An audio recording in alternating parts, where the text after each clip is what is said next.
Hello friends, welcome again. So यार हम आज वापस से चालू कर रहे हैं फॉरेंसिक मेडिसिन एंड टॉक्सिकोलॉजी का चैप्टर 2। चैप्टर 1 मैंने ऑलरेडी डिस्कस किया हुआ है, तो आप चेकआउट कर सकते हो। आज हम चैप्टर 2 स्टार्ट कर रहे हैं जिसका नाम है लीगल प्रोसीजर। और जिस बुक का मैं रेफरेंस ले रहा हूँ उनके राइटर हैं doctor KS. Narayan Reddy. Chapter 1 भी मैंने सेम बुक से रेफरेंस लिया हुआ था। वैसे मैं एफएमटी का जितना भी चैप्टर आगे भी डिस्कस करूंगा सेम राइटर के बुक से डिस्कस करने वाला हूँ। तो चलो स्टार्ट करते हैं आज का टॉपिक, जो कि है लीगल प्रोसीजर। तो सबसे पहले जानेंगे what is legal procedure. So definition की बात करें तो legal procedure means the rules and steps followed by police, courts, lawyers and doctors while investigating a crime and delivering justice। मतलब क्या है, क्लियरली समझ में आ रहा है।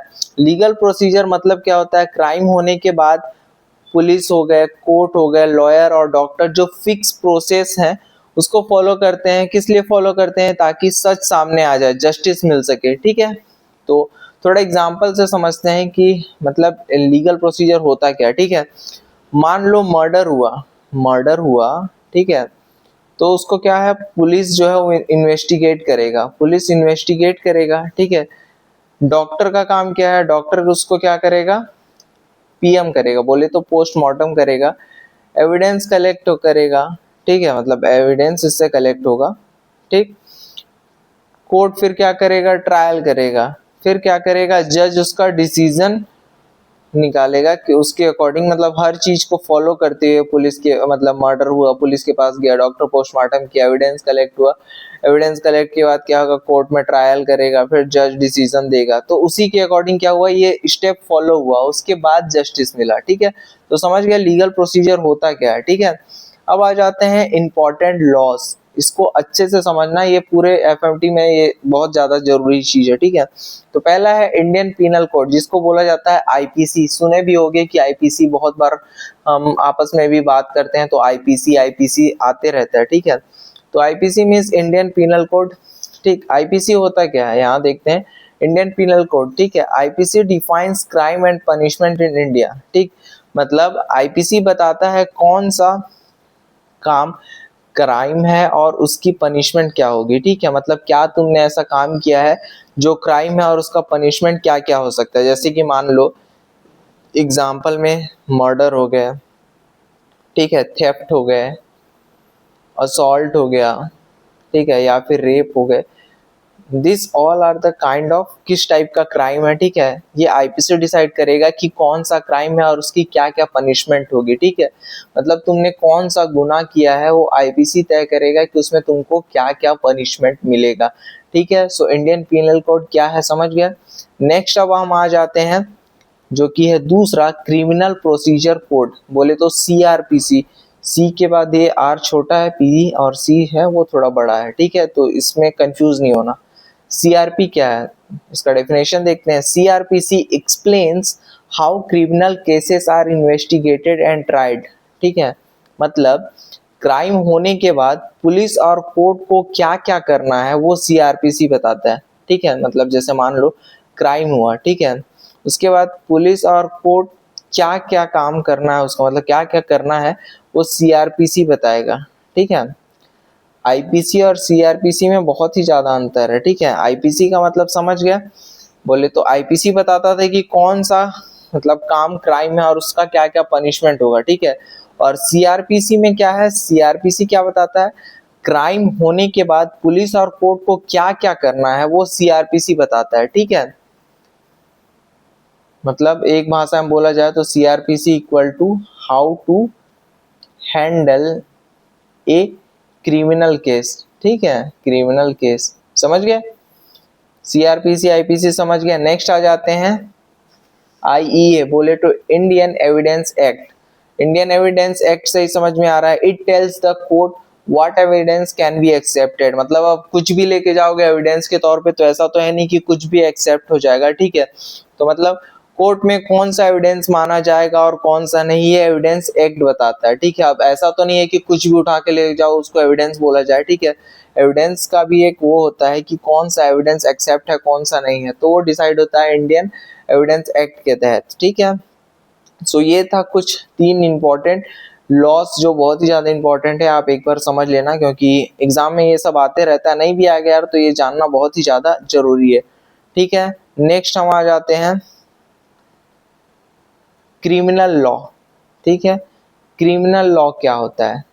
ठीक, so criminal law deals with offences against society and the state. ठीक, क्या है? Criminal law deals with offences against society and the state, मतलब जो क्राइम सोसाइटी या पब्लिक के अगेंस्ट होता है, मतलब जो क्राइम सोसाइटी या पब्लिक के अगेंस्ट होता है वो क्रिमिनल लॉ में आता है। ठीक है, जैसे कि मर्डर हो गया, ठीक है, ये सब एग्जांपल है। ठीक, रेप हो गया, रोबरी हो गया, या फिर किडनैपिंग। ठीक, ये सब कौन से में आएगा? Criminal law. फिर से समझते हैं, जो क्राइम सोसाइटी या पब्लिक के अगेंस्ट होता है वो क्रिमिनल लॉ में आता है। ठीक है, नेक्स्ट आ जाते हैं सिविल लॉ। सिविल सुने ही हो बहुत बार। Civil law deals with disputes between individuals, मतलब दो लोगों के बीच के झगड़े सिविल लॉ में आते हैं। जैसे दो लोग, मान लो ए और ये बी, ठीक, ये दोनों के बीच के जो झगड़े हैं वो किस में आएंगे? सिविल लॉ में आएंगे। ठीक है, जैसे कि ये सब में कौन सा एग्जांपल फिट होता है?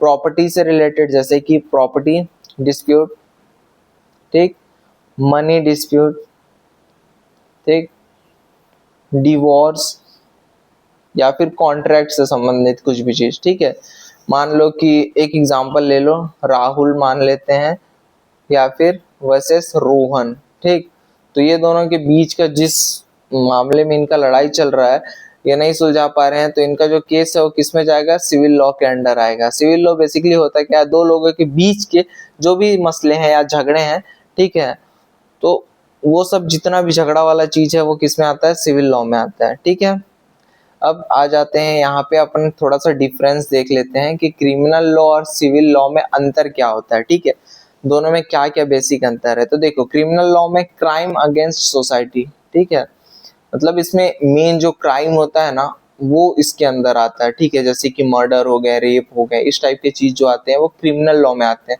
मतलब ये क्रिमिनल वाला चीज हो गया। ठीक है, ये स्टेट फाइल्स केस होते हैं। ठीक, स्टेट फाइल्स केस होते हैं इसमें। ठीक, पनिशमेंट इसमें पॉसिबल होता ही है। ठीक है, मतलब क्योंकि इसमें ऐसा ऐसा चीज ही होता है, ऐसा ऐसा कांड ही हुआ रहता है कि इसमें आपको पनिशमेंट मिलता है का चांसेस ज्यादा रहता है। ठीक है, और इस सिविल लॉ में क्या है, जैसे कि अभी हमने देखा कि दो पर्सन्स के बीच में, मतलब डिस्प्यूट बिटवीन पर्सन्स, ठीक, दो लोगों के बीच का जो मसला है उसके लिए। ठीक है, इंडिविजुअल फाइल्स केस, मतलब इसमें कोई भी आके कि नहीं उसने मेरे साथ लड़ा, उसने मेरे साथ ये किया इसलिए केस ठोक दो, मेरा जमीन नहीं दे रहा, मेरा पैसा नहीं दे रहा, ऐसा। ठीक, तो ज्यादातर केस में क्या होता है? कंपनसेशन हो जाता है, मतलब ले दे के बात सुलटा लिया जाता है कि हाँ भाई तेरा चलिए तू इतना ले ले, मैं इतना रख लेता हूँ। ठीक है, जैसे प्रॉपर्टी हो गया, मनी हो गया, ये सब चीज आता है सिविल लॉ में। क्रिमिनल लॉ बहुत ही ज्यादा इंपॉर्टेंट है, इसको थोड़ा समझना और ध्यान देना। सिविल लॉ बेसिक है। ठीक है, अब नेक्स्ट हम आ जाते हैं इंक्वेस्ट। तो इंक्वेस्ट क्या होता है? Inquest means an inquiry into the cause of death. ठीक, समझ गए क्या कहना चाह रहे हैं? इंक्वेस्ट, इंक्वेस्ट मतलब किसी की डेथ की वजह जानने के लिए जो ऑफिशियल इन्वेस्टिगेशन होती है उसे इंक्वेस्ट कहते हैं। ठीक है, समझ गया? मान लो किसी का डेथ हुआ, ठीक है, और किस वजह से हुआ तो उसको जानने के लिए एक ऑफिशियल इन्वेस्टिगेशन होता है। ठीक है, उसी चीज को क्या बोला जाता है? इंक्वेस्ट। ठीक है, इसके भी टाइप्स हैं, 3 टाइप्स हैं। ठीक, और थोड़ा ये समझ लो इंक्वेस्ट होता क्यों है ना, मतलब जैसे इंक्वेस्ट, मान लो किसी का डेथ हुआ, उसके वजह जानने के लिए इन्वेस्टिगेशन होता है। तो क्यों, किस लिए, किस पर्पस क्या है इसका? ठीक, तो कौन मरा है, कैसे मरा है, कब मरा है, किस कारण से मरा है। ठीक, तो ये सब पर्पस होते हैं इंक्वेस्ट के लिए। ठीक है, हु डाइड, ठीक है, हाउ डाइड, व्हेन डाइड, ये सब जो चीज है वो इंक्वेस्ट के पर्पस होते हैं। ठीक है, ये सब जानने के लिए। ठीक, अब आ जाते हैं टाइप्स। इसके 3 टाइप्स होते हैं, पुलिस इंक्वेस्ट, मैजिस्ट्रेट इंक्वेस्ट, और तीसरा जो है वो है कॉर्नर्स इंक्वेस्ट। ठीक है, तो सबसे पहले अपन देखते हैं पुलिस इंक्वेस्ट। पुलिस इंक्वेस्ट होता क्या है? ठीक है, सो इसका थोड़ा समझते हैं। डन बाय पुलिस ऑफिसर, ठीक, मतलब सबसे एक कॉमन इंक्वेस्ट माना जाता है या कहा भी जाता है पुलिस इंक्वेस्ट सबसे कॉमन होता है, क्योंकि इसमें पुलिस करती है। मतलब इसलिए कॉमन है क्योंकि कुछ भी होता है इसमें पुलिस का इन्वॉल्वमेंट होता है, ठीक है। जैसे कि मान लो कुछ, जैसे कोई सुसाइड किया, एक्सीडेंट हुआ, पॉइजनिंग वाला केस हुआ, या फिर कुछ सस्पिशियस डेथ हुआ, ठीक है, ये सब के लिए क्या है, पुलिस इसमें ऑफिसर का इन्वॉल्वमेंट होता है, ठीक है। जैसे कि मान लेते हैं एग्जांपल में अपन सुसाइड, ठीक, एक्सीडेंट, पॉइजनिंग, ठीक है। तो पुलिस इंक्वेस्ट है छोटा सा बट बहुत ज्यादा इंपॉर्टेंट और सबसे कॉमन होता है, ठीक है। मैजिस्ट्रेट इंक्वेस्ट, ठीक, ये नाम से ही समझ में आ रहा है, ये डन बाय एग्जीक्यूटिव मैजिस्ट्रेट, ठीक। जैसे कि ये किस लिए होता है और कौन से केस में सबसे इंपॉर्टेंट होता है, जैसे कुछ कुछ स्पेशल केस होते हैं, जैसे कुछ कुछ स्पेशल केस होते हैं जिसमें मैजिस्ट्रेट का इंक्वायरी करता है, ठीक है। और ये केस कब होगा, मैजिस्ट्रेट वाला है, ये केस स्पेशल केस कब होता है, ठीक है। जैसे मान लो किसी का मौत हो गया जेल में, डेथ इन जेल, या फिर इसके अलावा मान लो death in police custody, police के कस्टडी में है, ठीक है, वहां अगर किसी का डेथ होता है तो इन्वॉल्वमेंट हो जाता है मैजिस्ट्रेट का, एग्जीक्यूटिव मैजिस्ट्रेट इन्वॉल्व हो जाएगा उसमें, ठीक है। या फिर डॉरी में डेथ, डॉरी वाले केस में डेथ होना, ठीक है। सो ये सब जो चीज है ना, ये सब में इन्वॉल्वमेंट हो जाता है मैजिस्ट्रेट, मतलब एग्जीक्यूटिव मैजिस्ट्रेट का, ठीक है।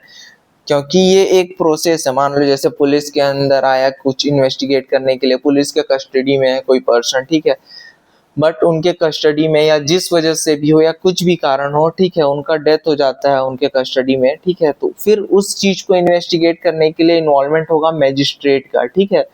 सो कब होता है आप समझ गए।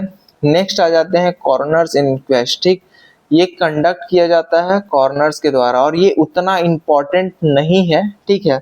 इसलिए नहीं है क्योंकि ये सिस्टम इंडिया में अब नहीं है, पहले था अब नहीं है। ये सिर्फ कहाँ यूज होता है, used in UK and some other countries, ठीक है।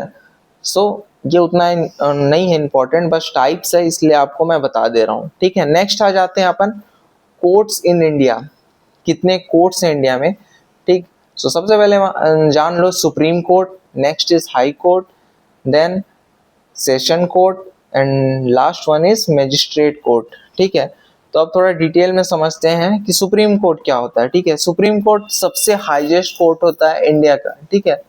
अगर नाम से देखोगे हाई कोर्ट है, ठीक है, तो ऐसा लगता है कि high court which means highest court in India, but नहीं, सुप्रीम कोर्ट जो है, सुप्रीम नाम से ही समझो, सुप्रीम, ठीक है। सो ये हाईएस्ट कोर्ट इन इंडिया, सबसे बड़ा कोर्ट होता है इंडिया का, ठीक है, समझ गया। नेक्स्ट आ जाते हैं अपन हाई कोर्ट। हाई कोर्ट जो होता है ये हाईएस्ट कोर्ट होता है, कहाँ का, इंडिया का नहीं, स्टेट का, ठीक है। इंडिया में जितने स्टेट हैं उसका हाईएस्ट कोर्ट होता है हाई कोर्ट, ठीक है। नेक्स्ट होता है सेशन कोर्ट। सेशन कोर्ट क्या होता है, सेशन कोर्ट क्या होता है, डील करता है विद सीरियस ऑफेंसेस, ठीक है, जैसे कि मर्डर जैसे सीरियस क्राइम का ट्रायल करता है, वो सब किसमें आता है, सेशन कोर्ट में, ठीक है। नेक्स्ट आ जाते हैं magistrate court, lower criminal court होता है, ठीक। कॉमन क्रिमिनल केसेस यहाँ स्टार्ट होते हैं, ठीक, समझ गए। ये चार कोर्ट है, चारों का अपना अपना इंपॉर्टेंस है, तो ये याद रखना कौन सा बड़ा है कौन सा क्या है, ये पूछ देता है कौन सा बड़ा वाला चीज, ठीक है। नेक्स्ट आ जाते हैं अपन कॉन्जिनेबल ऑफेंस, कॉग्निजेबल, सॉरी कॉग्निजेबल है, ठीक, यहाँ कंफ्यूज नहीं होना, कॉग्निजेबल ऑफेंस, ठीक। इसमें है क्या समझते हैं, police can arrest without warrant, ठीक है। कॉग्निजेबल ऑफेंस में क्या होता है, पुलिस बिना वारंट के अरेस्ट कर सकती है, जैसे कि मान लो कौन कौन से केस में, मर्डर वाले केस में, ठीक है, रेप वाले केस में, किडनैपिंग वाले केस में, ठीक है, रोबरी वाले केस में, वहां पर पुलिस को कोई वारंट नहीं चाहिए होता है, डायरेक्ट उठाकर तुमको लेकर जा सकती है, ठीक है। नेक्स्ट आ जाते हैं non cognizable offence. Non cognizable offence क्या होता है, police cannot arrest without warrant, मतलब पुलिस को पहले कोर्ट से परमिशन चाहिए तभी वो तुमको उठा सकती है, ऐसे ही बिना वारंट के तुमको नहीं उठा सकती। एग्जाम्पल कौन कौन से केस में हो सकता है, सिंपल हर्ट हुआ कुछ, ठीक है, या फिर डिफेमेशन, ठीक है, ये सब केसेस में, ठीक है, विदाउट वारंट वो आपको नहीं लेकर जा सकती या नहीं उठा सकती है, ठीक। मतलब लेस सीरियस क्राइम जो होते हैं वो हो जाते हैं कौन से, नॉन कॉग्निजेबल ऑफेंस में, ठीक है। कॉग्निजेबल और नॉन कॉग्निजेबल समझ में आ गया, ठीक है। नेक्स्ट आ जाते हैं समन्स, ठीक है। समन क्या होता है, बहुत बार सुने भी होंगे, समन होता क्या है। समन एक लीगल ऑर्डर होता है, मतलब a legal order to appear before court, मतलब कोर्ट का ऑफिशियल बुलावा होता है, ठीक है। मान लो कि कौन कौन से केस में, जैसे एग्जांपल अपन समझ सकते हैं, ठीक। मान लो डॉक्टर को विटनेस के रूप में, ठीक है, मतलब विटनेस के रूप में कोर्ट में बुलाया गया, ठीक। तो उसको क्या है, कोर्ट से एक ऑफिशियल जाएगा बुलावा, मतलब एक समन जाएगा डॉक्टर के पास कि आपको विटनेस के तौर पे कोर्ट में हमारी मतलब आपकी जरूरत है, तो आप आकर वहां पर उपस्थित होकर आप मतलब ऐसा एकदम मतलब ना काइंड ऑफ रिक्वेस्ट टाइप का चीज, इसमें कोई ऑर्डर वाला चीज नहीं होता है, ठीक है। समन मतलब एक legal order to appear before court, एक तरह से रिस्पेक्टफुल चीज होता है, ठीक है। नेक्स्ट आ जाते हैं वारंट, ठीक। वारंट क्या होता है, return authority issued by court, ठीक है, मतलब कोर्ट का रिटर्न ऑर्डर होता है, ठीक। अब टाइप्स देख लेते हैं, अरेस्ट वारंट, सर्च वारंट। बहुत सारे मूवीज और सीरीज में भी ये चीज सुने और तुमको पता भी होगा अरेस्ट वारंट और सर्च वारंट होता क्या है, ठीक है। अरेस्ट वारंट क्या होता है, इंसान को अरेस्ट करना हो तब क्या जाता है, अरेस्ट वारंट, ठीक। सर्च वारंट में क्या होगा, तलाशी लेने के लिए होता है, ठीक। अब सबसे बेसिक चीज, जैसा कि मैंने बोला वारंट, वारंट में ना एक तरह से समझ जाओ कोई रेस्पेक्ट वाला चीज नहीं होता है, मतलब ये ऑर्डर होता है कोर्ट का कि तुमको आना ही है, मतलब तुमको मतलब कोई रेस्पेक्ट वाला चीज नहीं है यहाँ पर, ये प्यार से बुला रहा है, समन में प्यार से बुला रहा है, एक रेस्पेक्ट वाला चीज है कि आप उपस्थित होइए, ठीक। वारंट में उपस्थित वाला प्यार से कोई चीज नहीं है, मतलब तेरे को आना है तो आना ही है, ऐसा वाला चीज है, ठीक है। अब यहाँ पे डिफरेंस थोड़ा समझते हैं जिससे क्लियर होगा, समन और वारंट में बहुत लोग कंफ्यूज हो जाते हैं, ठीक है। कोर्ट, ठीक, समन में क्या है, कोर्ट इनविटेशन होता है, जैसा कि बोला कोर्ट इनवाइट करता है, प्यार से बुलाता है, ठीक, ये सीरियस नहीं होता है, ठीक। पर्सन अपेयर्स, ठीक है, यहाँ पर पर्सन अपेयर्स वॉलेंटियरली, ठीक है। और यहाँ पे वारंट में देखो क्या है, कोर्ट का ऑर्डर होता है और ये ज्यादा सीरियस होता है, मतलब तुमको आना ही है, ठीक है। और फोर्स कैन बी यूज्ड, ठीक, force can be used, warrant मतलब वहां पर कोर्ट तुमको बुला रहा है तो जाना ही है, ठीक है। यहाँ पर फोर्स भी अप्लाई किया जा सकता है अगर तुम नहीं पहुंचते हो तो, ठीक। तो वारंट और समन में चीजें क्लियर हो गई होंगी, ठीक है। नेक्स्ट अब आ जाते हैं अपन एविडेंस। एविडेंस हमने ऑलरेडी समझा है, जाना है, तो एविडेंस समझ लेते हैं। इसका definition, anything that helps to prove or disprove a fact in court, मतलब जो भी चीज कोर्ट में सच प्रूव करे उसे एविडेंस कहते हैं, ठीक है। मतलब कुछ भी ऐसा चीज साबित करे, ठीक है, कि क्या सच है क्या गलत है, वो क्या कहलाएगा, एविडेंस, ठीक। टाइप्स में देखते हैं, टाइप्स तीन टाइप के हैं, ओरल एविडेंस, डॉक्यूमेंट्री एविडेंस और रियल एविडेंस, ठीक है। तो ओरल एविडेंस होता क्या है, ठीक, given by speaking in court, मतलब मुंह से दिया गया एविडेंस, ठीक। जैसे कि आई विटनेस का स्टेटमेंट, जैसे उस टाइम प्रेजेंट हो तो मुंह से बोलेगा कि हाँ मैंने ये चीज देखा, ये ऐसा हुआ था, वो ऐसा हुआ था, तो ये ओरली दिया हुआ एविडेंस है, सो ये किसके अंदर आएगा, ओरल एविडेंस। नेक्स्ट आ जाते हैं डॉक्यूमेंट्री एविडेंस। सो डॉक्यूमेंट्री एविडेंस क्या, रिटन डॉक्यूमेंट होता है, जैसे कि हॉस्पिटल ये सब में एमएलसी हो गया, डॉक्टर के द्वारा medical certificate, x-ray report, postmortem report, ठीक है। ये सब क्या है, मतलब लिखे हुए डॉक्यूमेंट जिसमें क्लियरली चीजें समझ में आए कि हाँ इसका ये चीज टूटा हुआ है, इसका ये चीज गायब है, इसमें इसका मेडिकल रिपोर्ट में ये चीज है, एक्सरे में ये चीज दिख रहा है, मतलब एक तरह से रिटन डॉक्यूमेंट जो कि प्रूव करे क्या सही है क्या गलत, वो आता है डॉक्यूमेंट्री एविडेंस में। नेक्स्ट आ जाते हैं रियल एविडेंस। रियल एविडेंस क्या होता है, physical object produced before court, मतलब एक्चुअल जो ऑब्जेक्ट होता है जो कोर्ट में दिखाया जाता है, जैसे कि कुछ ऑब्जेक्ट, जैसे किसी ने चाकू से कुछ मारा, किसी के पास गन है जिससे पॉइजन वाला बोतल या कुछ भी चीज फिजिकली जो प्रेजेंट कर सके कोर्ट में, जो कि वो एविडेंस का काम करे, वो क्या होता है, रियल एविडेंस, ठीक है। सो तीन टाइप के एविडेंस हैं जो हमने देखा, सो उसको आप अपने अकॉर्डिंग देख लेना। नेक्स्ट आ जाते हैं मेडिकल एविडेंस, ठीक। मेडिकल एविडेंस क्या होता है? Evidence given by doctors. Medical term ही है तो समझ में आ जाएगा तुमको कि मेडिकल एविडेंस कौन देगा? डॉक्टर। ठीक, डॉक्टर की रिपोर्ट और टेस्टिमनी को मेडिकल एविडेंस कहते हैं। ठीक है, जैसे डॉक्टर कुछ रिपोर्ट देता है, इंजरी की रिपोर्ट, ठीक है, या फिर 1 सेकेंड, इंजरी रिपोर्ट हो गया, या फिर एज एस्टिमेशन हो गया, ठीक है, या फिर पीएम रिपोर्ट हो गया, ठीक, या फिर मेडिकल सर्टिफिकेट हो गया। ये सब क्या है? मेडिकल एविडेंस में आता है। ठीक है, जैसा कि अपन ने यहाँ पे देखा ना, डॉक्यूमेंट्री एविडेंस। ठीक है, सो इसमें क्या है? मेडिकल एविडेंस, और उसमें क्या है? डॉक्यूमेंट्री एविडेंस में बहुत सारे चीज आते हैं उसके अंतर्गत, जैसे बहुत सारे रिपोर्ट, जस्ट एक्सरे या फिर एक्सरे रिपोर्ट या फिर मेडिकल सर्टिफिकेट। ठीक है, बहुत सारा रिटर्न डॉक्यूमेंट हो जाता है। और मेडिकल एविडेंस जो है वो डॉक्टर ही देता है। ठीक है, डॉक्टर जैसे बताता है कि कौन सा क्या है, उसमें रिपोर्ट में क्या ऐसा है। सो मेडिकल एविडेंस हमेशा याद रखना, डॉक्टर की रिपोर्ट और टेस्टिमनी जो मेडिकल एविडेंस कहते हैं उसी को मेडिकल एविडेंस कहते हैं। ठीक है, नेक्स्ट आ जाते हैं डाइंग डिक्लेरेशन। ये वेरी वेरी वेरी इंपॉर्टेंट है, पहले बता दे रहा हूँ, दिमाग में बैठा लेना। डाइंग डिक्लेरेशन होता क्या है? ठीक, statement made by a person about the cause of his death before dying. मतलब मरने से पहले पेशेंट जो स्टेटमेंट देता है कि उसके साथ क्या हुआ था, ठीक, उसे डाइंग डिक्लेरेशन कहते हैं। ठीक, जैसे कि मान लो एग्जाम्पल समझ लेना यहाँ पे, इसके बाद इंपॉर्टेंट पॉइंट समझेंगे। एग्जाम्पल मान लो कि रमेश है। ठीक, रमेश ने मुझे विक्टिम मान लो क्या है, जैसे रमेश है विक्टिम। ठीक है, तो वो बोलेगा कि राहुल ने मुझे केरोसिन डालकर जलाया। ठीक है, उसके बाद जो रमेश है कुछ देर के बाद मर जाता है। ठीक, तो ये जो स्टेटमेंट है डाइंग डिक्लेरेशन बन जाता है। क्यों? क्योंकि रमेश ने मरने से थोड़ी देर पहले ये चीज बताया कि राहुल ने उसके ऊपर केरोसिन डाला था और उसको जलाया था। ठीक, बट उस इंसिडेंट के बाद जो राहुल ने ऐसा किया, उसके कुछ टाइम के बाद रमेश का हो जाता है डेथ। ठीक, सो वो जो स्टेटमेंट रमेश ने दिया, ठीक है, वो क्या हो जाएगा? Dying declaration. ठीक, अब इंपॉर्टेंट पॉइंट्स पे आता है।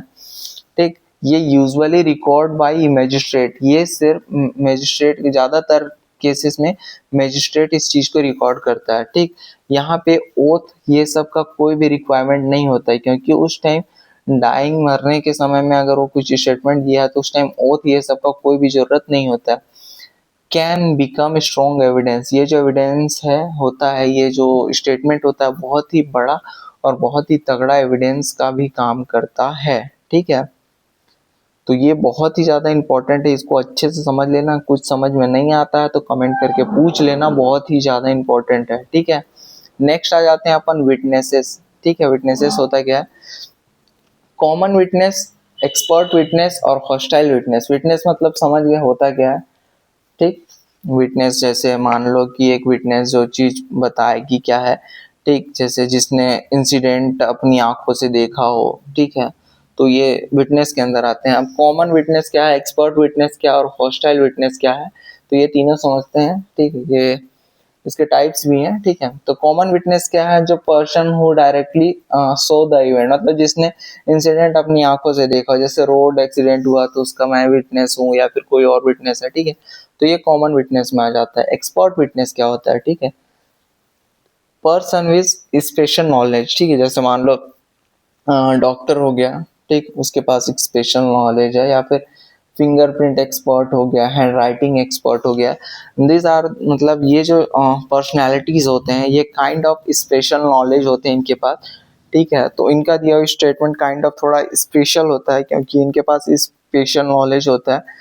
सो इस टाइप के पर्सन को क्या कहते हैं? एक्सपर्ट विटनेस कहते हैं। ठीक है, नेक्स्ट आ जाता है हॉस्टाइल विटनेस। ठीक, witness who changes his statement. ठीक है, या हिज और हर स्टेटमेंट। ठीक है, जो विटनेस बाद में अपनी बात बदल दे, जैसे पुलिस को कुछ और बोला और कोर्ट में कुछ और बोल रहा है, तो ये इस टाइप की विटनेस को हॉस्टाइल विटनेस बोला जाता है, जो अपने बात से ही पलटने लग जाता है। ठीक है, सो नेक्स्ट आ जाते हैं, तो विटनेस अपन समझ लिए। अब नेक्स्ट आ जाते हैं परजरी। परजरी क्या होता है? Giving false evidence under oath. मतलब ओथ लेने के बाद भी कोर्ट में झूठ बोलना, ठीक है, जैसे कि ओथ आप लिए उसके बाद भी फॉल्स स्टेटमेंट, फॉल्स एविडेंस दे रहे हो, ठीक है, जैसे कि एग्जाम्पल समझ लो, मुझे सच पता है, पता होने के बाद भी मैं गलत स्टेटमेंट दे रहा हूँ, तो ये सब जो होता है पर्जरी के अंदर आता है। सच पता होने के बाद, ओथ लेने के बाद भी गलत एविडेंस या गलत बात बोलना या गलत चीज बोलना, ठीक है, वो पर्जरी के अंदर आता है। नेक्स्ट आते हैं ओथ। ओथ होता क्या है, ठीक है, देखते हो ना, जैसे मूवी में भी देखे होगे कि मैं जो भी बोलूंगा सच बोलूंगा, सच के सिवा कुछ भी नहीं बोलूंगा। सो वो जो चीज है वो ओथ होता है, मतलब promise to speak the truth, ठीक, सच बोलने की कसम खाना ही क्या बोलते हैं उसको, क्या बोला जाता है, ओथ, ठीक।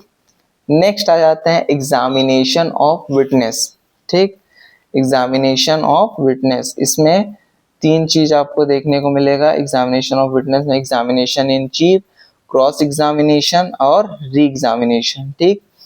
सो एग्जामिनेशन ऑफ विटनेस अब समझते हैं। तो पहला क्या है, एग्जामिनेशन इन चीफ, मतलब question by the lawyer who called the witness, मतलब जिस लॉयर ने विटनेस बुलाया है, मान लो मेरा विटनेस आया है, ठीक है, तो उससे क्वेश्चन पहले मैं कर दूंगा, ठीक है, मेरा विटनेस है तो सबसे पहले क्वेश्चन उससे मैं करूंगा, तो उसको क्या बोला जाता है, एग्जामिनेशन इन चीफ, ठीक।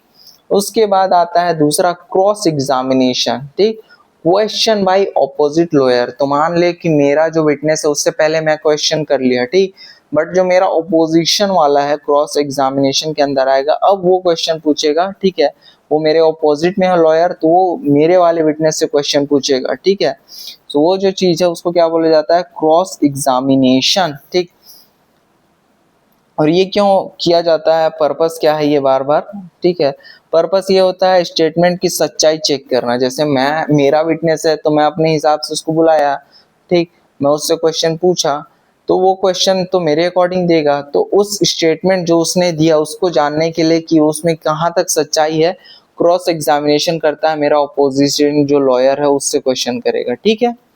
नेक्स्ट आ जाता है री एग्जामिनेशन, ठीक, डन आफ्टर क्रॉस एग्जामिनेशन, इसके बाद इसको किया जाता है री एग्जामिनेशन, ठीक। ये क्या होता है, क्रॉस एग्जामिनेशन के बाद क्लेरिफिकेशन के लिए री एग्जामिनेशन किया जाता है, ठीक है। तो ये दोनों के बाद आता है री एग्जामिनेशन, समझ गए।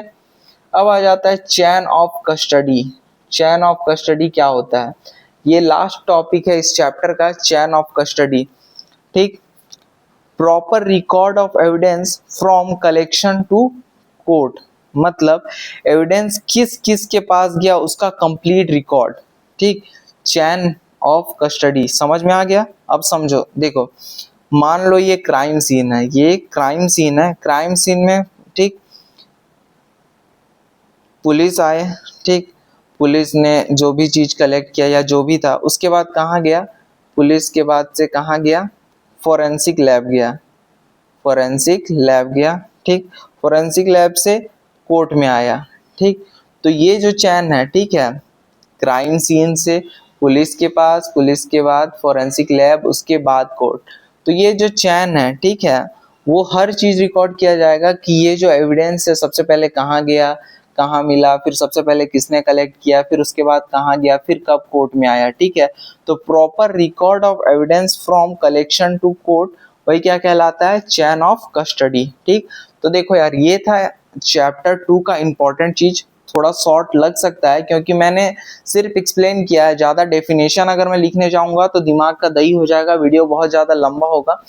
मैं अपने अकॉर्डिंग आपको एक्सप्लेन किया हूँ, आई होप आपको शॉर्ट में ही समझाया हूँ, बट चीजें बहुत अच्छे से समझ में आ गई होगी, आप एग्जाम में अपने अकॉर्डिंग डील कर सकते हो एक बार समझ में आ गया तो।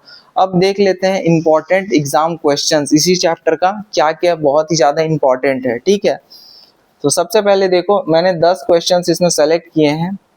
तो पहला क्या है, डिफाइन इंक्वेस्ट, जो पढ़ा है हमने वही है, आप वीडियो में पीछे जाके देख सकते हो। ये पहले जो ये जितने भी क्वेश्चंस हैं इसको आप अपना अलग से नोट डाउन कर लो, ये एग्जाम में आते रहते हैं, पहले बता दे रहा हूँ, ठीक है, तो दिमाग लगा लेना। दूसरा क्वेश्चन क्या है, टाइप ऑफ इंक्वेस्ट पूछ देगा। तीसरा पूछेगा डिफाइन डाइंग डिक्लेरेशन, उसके बाद पूछ देता है कभी कभी define cognizable offence, define non-cognizable offense, define summon, define warrant, define forgery, define hostile witness, define chain of custody, ठीक। ये सारा कुछ अपने पूरे चैप्टर में डिस्कस किया है, ठीक है। वीडियो थोड़ा शॉर्ट है तो लग सकता है कि हाँ यार समझे नहीं समझे, वॉट एवर जो भी लगे, बट चीज़ें मैंने बहुत अच्छे से एक्सप्लेन करने का ट्राई किया है। आई होप आपको समझ में आया होगा। बहुत सारे ऐसे भी चीज़ हैं जो आपको समझना होगा, जैसे कि आईपीसी का फुल फॉर्म हो गया, सीआरपीसी का फुल फॉर्म हो गया, ठीक है, एविडेंस एक्ट क्या है, ठीक, एविडेंस एक्ट क्या है, ठीक, इंक्वेस्ट क्या है। ये सब जो चीज मैं बता रहा हूँ ना, ये सब बार बार सुनने को मिलेगा। जैसे पर्जरी क्या है, एक टर्म में सीधा बोला जाए तो इसका मतलब हो जाएगा फॉल्स एविडेंस, ठीक। तो ये सब चीज जो है ना, छोटा छोटा टर्म, इसको बहुत अच्छे से समझ लेना, बहुत चल कर आगे काम आएगा, क्योंकि पूरे फॉरेंसिक में ये सब देखने को समझने को मिलते रहेगा। तो आई होप आपको ये जो चैप्टर 2 है वो अच्छे से समझ में आया होगा। कुछ भी अगर कंफ्यूजन होता है यार तो आप कमेंट कर लेना, ठीक है, मैं आपको वहीं पे बता दूंगा, या फिर आप डायरेक्ट इंस्टा में मैसेज कर लेना, वहाँ पे भी मैं नोट ये सब हर कुछ प्रोवाइड कर दूंगा। सो बस यार आज का वीडियो यहीं पे ख़त्म करते हैं। आई होप आप सब सेफ रहें, आपको ऐसे चीज़ें समझ में आ गई होंगी। आई होप आपको चीज़ें समझ में आई हो। Be safe, be happy. मिलते हैं नेक्स्ट वीडियो के साथ। तब तक आप अच्छे से पढ़ते रहें, अपना ध्यान रखें, अपने घर वालों का ध्यान रखें। तब तक के लिए bye bye, take care, good night.